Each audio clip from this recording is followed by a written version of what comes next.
Morning. आपका प्रभात Sharma class में स्वागत है। जैसे कि अपना कंटिन्यू करके चलते हैं, हमारा चैप्टर जो चल रहा था from food gathering to growing food, यानी कि ऐसे समय से हम चलते हुए आ रहे हैं कि जब हम मेसोलिथिक एज से कौन सी एज में जा रहे थे, नियोलिथिक एज में। यानी कि जब हम हंटिंग गैदरिंग करते थे तो उस एज से हमने क्या सीखा, हमने ये सीखा कि हमें अब रहने के लिए जगह चाहिए जहाँ पे अपना क्या कर सकें, प्लांट्स और एनिमल्स की केयर कर सकें। और प्लांट्स और एनिमल्स की जब हमने केयर करी तो हम क्या करने लगे, उनको ग्रो करने लगे। और वो कौन सा टाइम था हमारा, नियोलिथिक एज में। जरा ध्यान दें, हमने लास्ट क्लास जो छोड़ी थी वो सीड्स पर ही छोड़ी थी। तो सीड्स यहाँ पे प्रिजर्व करने लगे थे लोग। अर्ली मैन जो थे वो पुराने टाइम पे सीड्स को इसलिए प्रिजर्व करते थे जिससे कि वो उनको फ्यूचर में आगे और ग्रो कर सकें। यानी कि जो ग्रेन जो है, अपनी जो फूड क्रॉप जो होती थी, वीट का जो प्रोडक्शन जो वो करते थे, पैदा जो वो करते थे, उससे जो भी निकलता था कुछ अपना यूज में ले आते थे और बाकी वो कंजर्व करके रखते थे आगे की फ्यूचर जनरेशन में, क्रॉप्स को आगे फ्यूचर में बढ़ाने के लिए। नेक्स्ट फार्मिंग, जब हमारा पीरियड फार्मिंग का चल रहा था तो यहाँ पर हमारा उसके साथ में हर्डिंग हुआ। हर्डिंग का मतलब ये हुआ कि लोग ग्रुप जो है ना, एनिमल्स जो हैं उनको ग्रुप में रखना स्टार्ट कर दिया। यानी कि हर्डिंग को अगर हम बोल रहे हैं, हर्ड क्या है, एक तरीके से ग्रुप ऑफ एनिमल्स है कि जो लोग जो एनिमल्स है वो झुंड में रहते हैं। तो हमने क्या एनिमल्स को झुंड में रखना स्टार्ट कर दिया और उसी के साथ साथ हमारा क्या हमने शुरू किया, डोमेस्टिकेशन। डोमेस्टिकेशन का मतलब भी मैंने बताया था प्रीवियस क्लास में कि हमने डोमेस्टिकेशन क्या है, पालना स्टार्ट कर दिया एनिमल्स को। जब हमें ये फियर होने लगा, जब ये हमें डर लगने लगा कि भाई ये एनिमल्स जो हमारे प्लांट्स के साथ आ रहे हैं वो हमारी फसल को नुकसान पहुंचा सकते हैं।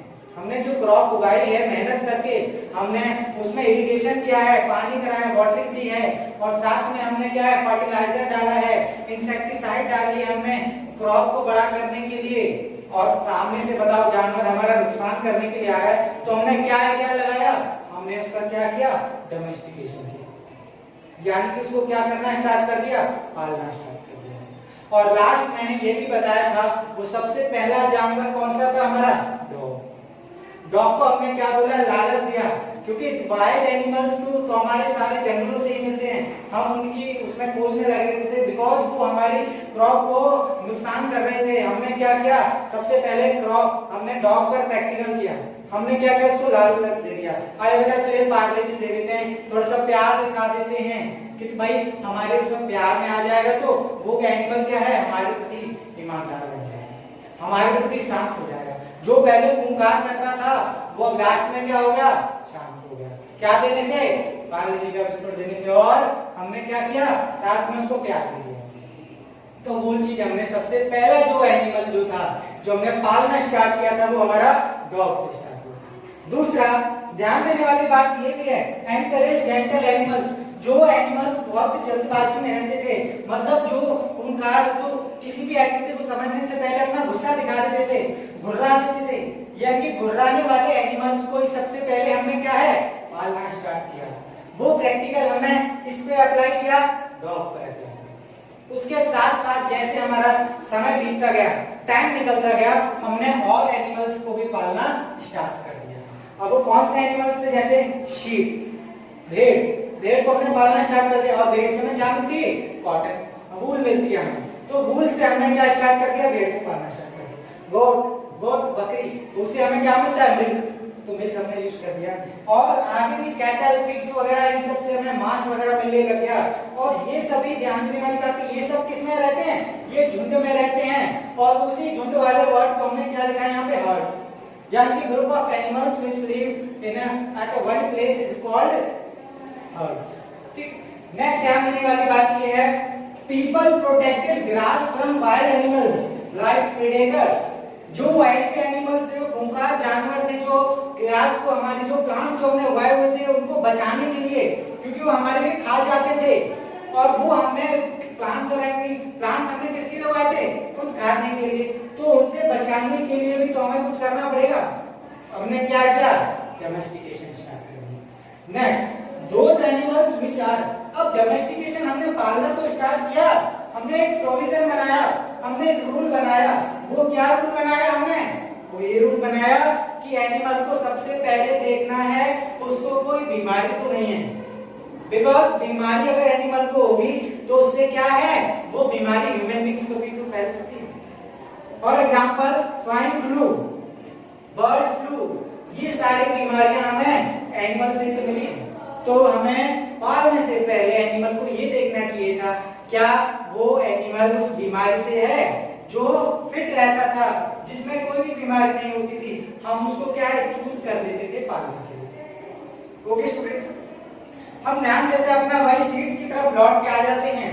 सीड्स में हमने एक पढ़ा था कि भाई जब हम सीड्स को ग्राउंड पे डाल देते हैं तो कुछ समय बाद वो प्लांट की फॉर्म में आ जाता है, उस पे पानी डालता है, उस पे मॉइस्चर का इफेक्ट होता है, प्लांट की फॉर्म में बढ़ गया, उसको हमने बचाना स्टार्ट कर दिया for the conservation of future needs, यानी कि हमने उन बीजों को बचाना स्टार्ट कर दिया है अपने फ्यूचर में कोई भी प्लांट्स को उगाने के लिए, हमने उन सीड्स को बचाना स्टार्ट किया है। और हम बचा बचा के हमने नेचुरल तरीके ऐसे लगाए हैं, नेचुरल मेथड ऐसे अप्लाई किए कि उनकी हमने क्या बढ़ा दी, क्वालिटी बढ़ा दी, उन्हीं सीड्स की हमने क्वालिटी बढ़ा दी है, जिसकी वजह से वो इन फ्यूचर में अच्छा प्रोडक्शन दे सकेंगे।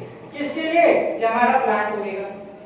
ओके क्लास स्टूडेंट्स, जरा ध्यान दें, तो सबसे पहले जब सीड का टाइम आ गया, जब सीड्स का टाइम चल रहा था हमारे नियोलिथिक एज में, तो हमने सीड्स को सबसे पहले क्या किया, सोन, यानी कि धरती में उसकी बुआई करी, हमने सीड्स को धरती में डाला जिससे वो क्या उगा सके, प्लांट को उगा सके। तो वो नए सीड्स जो थे जो हमने किसमें कन्वर्ट कर रखे थे, और वो कौन कौन से सीड्स थे, हमारे व्हीट, राइस, बार्ली, इन्हीं तीन की खेती सबसे ज्यादा हुई थी, इन्हीं तीन की फार्मिंग क्रॉप प्रोडक्शन सबसे ज्यादा हुआ था, बिकॉज हम अपने सारे नेचुरल तरीके लगाकर वो कौन से चीजें उपजा रहे थे, व्हीट, राइस, बार्ली। हमने ये भी पढ़ा था पुराने चैप्टर्स में कि सबसे पहले फर्स्ट उसमें कि हमने सबसे पहले जो बीट्स जो उगाए थे, जो हमने सबसे पहले राइस जो हुई थी, वो राइस हमारे कहाँ पे हुई थी, नॉर्थ विंध्याचल में। अगर हम बात करें विंध्याचल जो पर्वत की जो लाइन है, वो जो माउंटेन की जो हमारी कवरेज है वो हमारी मध्य प्रदेश में आती है, माउंटेन रेंज जो हमारी मध्य प्रदेश में आती है वो विंध्याचल कहलाती है, और नॉर्थ विंध्याचल में ही हमने क्या सबसे पहले हुए, राइस। तो राइस का प्रोडक्शन हमने नॉर्थ विंध्याचल में देखने को मिला। गंगा और रिवर वैली के साथ साथ हमें गंगा वैली के जो पास जो लोग रहते थे उन्होंने क्या उगाना शुरू किया, व्हीट, गेहूं उगाने शुरू करे। एनिमल्स जो थे जल्दबाजी में थे, जैसे हमने उन एनिमल्स को पालना स्टार्ट कर दिया, शीप, गोट, कैटल को उनको पालना स्टार्ट किया, तो उनसे हमें क्या मिलने लग गया, फूड सोर्स, को हमारे फूड देने का सोर्स बन गए, क्योंकि वहीं से हमें फूड मिलता था। और वो कौन सा फूड हमें प्राप्त होता है, वहां से हमें कौन सा भोजन प्राप्त होता है, वो हमें मिल्क एंड मीट। मिल्क कौन देती है, हमारी गोट, और मीट हमें और कैटल से मिल जाएगा। ठीक है स्टूडेंट्स, डोमेस्टिकेशन जो प्रोसेस हमारा जो चल रहा है वो आज से करीब 12,000 साल पहले, 12,000 इयर्स पहले का प्रोसेस चल रहा है। ये बहुत लॉन्ग प्रोसेस चल रहा है आज, यानी कि जब से ही हमने जानवरों को पालना स्टार्ट कर दिया था।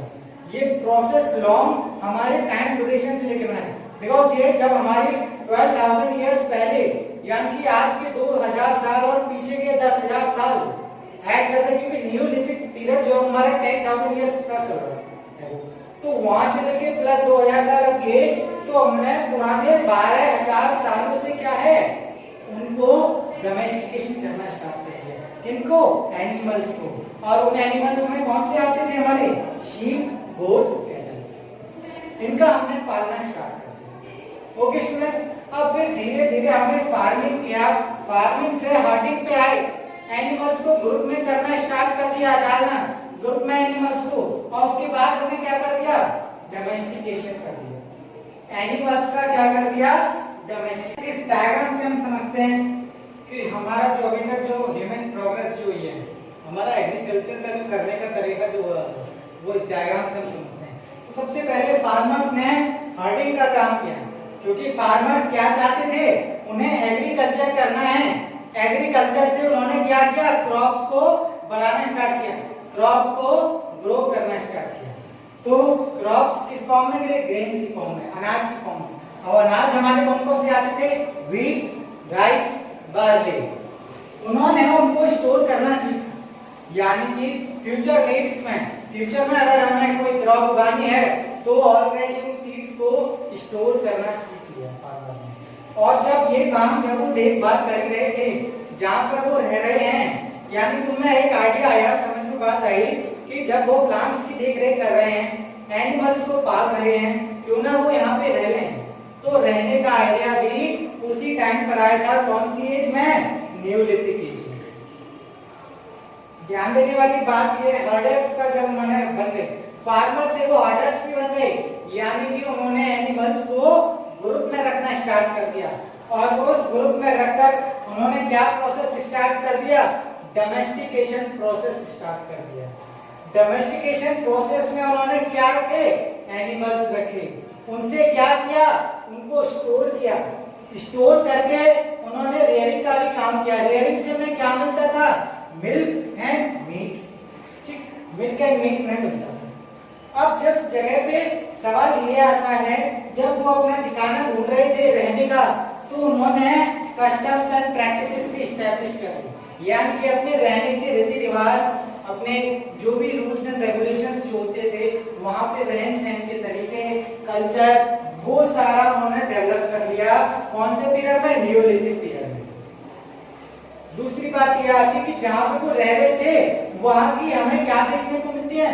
लोकेशन साइट्स, यानी कि उनकी लोकेशंस देखने को मिलती हैं कि जो एग्रीकल्चर जो स्टार्ट हुआ था न्यूलिथिक एज से, वो कहां पर देखने को मिलता है। ये कुछ मैंने न्यूलिथिक साइट्स लिख रखी हैं जहां पे एग्रीकल्चर देखने को मिलता है। तो सबसे पहला नाम है इसमें बुर्जुहम। बुर्जुहम जो है वो हमारा कहां मिलता है? जम्मू कश्मीर में देखने को मिलता है। तुम्हारी बुक में प्रीवियस चैप्टर में, सेकंड चैप्टर में, हंटिंग एंड गैदरिंग वाले में जो इंडिया का मैप बना हुआ है उसमें ब्लू कलर के कुछ स्क्वायर्स बने हुए हैं। वो ब्लू कलर के स्क्वायर्स हमें क्या दिखाते हैं? कि वो ब्लू कलर के स्क्वायर्स हमें ये दिखाते हैं कि हमने एग्रीकल्चर उन जगह पर करना स्टार्ट कर दिया। और वो पीरियड उस ब्लू स्क्वायर में क्या लिखा हुआ है? न्यूलिथिक एज का पीरियड। यानी कि वो कौन सी एज की साइट्स मानी गई है, वो कौन सी एज की लोकेशन उन्हें देखने को मिली है? न्यूलिथिक। न्यूलिथिक मतलब नया समय, नया टाइम। और नए टाइम में उन्होंने क्या करना सीखा? एग्रीकल्चर करना सीखा। एग्रीकल्चर कौन सी जगह पे करना सीखा? सबसे पहले बुर्जुहम जम्मू कश्मीर में, उसके बाद महागरा उत्तर प्रदेश में, हल्लूर कर्नाटका में, और मेहरगढ़ पाकिस्तान में। तो ये 4-5 जगह ऐसी हैं, लोकेशन साइट्स ऐसी हैं जहां पर क्या है? उन्होंने एग्रीकल्चर करना स्टार्ट किया। हमने प्रीवियस चैप्टर में पढ़ा था कि फायर जो डिस्कवर हुई थी वो हमारी केव्स में हुई थी। पत्थरों को टकराकर अर्ली मैन ने फायर का डिस्कवर कर लिया। और वो कौन सी केव्स है? हमारी कुरनूल केव्स, जो कहां की बाउंड्री पे है? हमारी आंध्र प्रदेश तमिलनाडु के बॉर्डर पर है। यानी कि वो उनकी साइट्स क्या है? उनकी साइट्स है कि कुरनूल केव्स में आग का डिस्कवर हमें देखने को मिलता है। और आग हमारे कौन से पीरियड में डिस्कवर हो चुकी थी? छोटे छोटे जो पत्थर जो उन्होंने टकराए थे वो कौन सी एज में छोटे पत्थर आए थे? मेसोलिथिक एज में। और आग का डिस्कवर कौन सी एज में हुआ? मेसोलिथिक एज में। क्योंकि पैलेलिथिक एज में तो बड़े पत्थर थे, छोटे पत्थर कौन सी एज में हुए? मेसोलिथिक एज में। छोटे पत्थर आपस में टकरा दिए तो क्या बन गई? फायर डिस्कवर हो गई। तो फायर डिस्कवर कौन से पीरियड में हुई? मेसोलिथिक एज में। एग्रीकल्चर प्लांट्स ग्रो करना वो कौन से एज में हुआ? न्यूलिथिक एज में। Okay students. हाँ, एक और जिसमें थी, एक पटनी जगह थी महाराष्ट्र में और हुंस की जगह थी हमारे कर्नाटक में। वहां पे क्या हुआ? ऑस्ट्रिच के कुछ हमें सबूत देखने को मिलते हैं, एविडेंसेस देखने को मिलते हैं वहां के। ओके स्टूडेंट्स, ये आपकी आज क्लास थी। वीडियो अच्छी लगे तो लाइक एंड सब्सक्राइब जरूर करें, घंटा बटन जरूर दबाएं। और दूसरी बात, ये जो चीजें जो पढ़ाई जा रही है उसको साथ के साथ रिवाइज करते रहें। डायग्राम्स में इसलिए पढ़ाता हूं जिससे कि बच्चे को अच्छे से समझ में आए। ओके स्टूडेंट्स, इस डायग्राम को अच्छे से देखें, समझ सकते हैं। प्रभात शर्मा क्लास से जुड़े रहने के लिए लाइक एंड सब्सक्राइब जरूर करें। Okay, thank you class.